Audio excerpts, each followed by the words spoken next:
मंडळी नमस्कार. तर आता आपण काकांना सोडायला उठलो होतो. सकाळी 6 वाजता रोज काका कामाला जातात ना. तर आता मला एक हे दिसतंय. तर तुम्ही कधी पेरूच्या झाडावरचं फुल बघितलं आहे काय आहे ना? तर चला मी तुम्हाला आता दाखवतो पेरूच्या झाडावरचं फुल कसं दिसतं. नंतर मग त्या फुलापासून पेरू तयार होतात. तर चला. तर मंडळी हे बघा, हे पेरूच्या झाडाचं फुल आहे आणि ह्याच्यापासून पेरू तयार होतात. कसं दिसतंय बघा, पेरूच्या झाडावरचं फुल.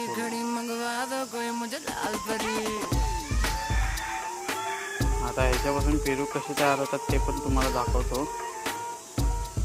तर म्हणजे नंतर मग असे पेरू तयार होतात त्याच्यावरती आणि पूर्णपणे पिकतात.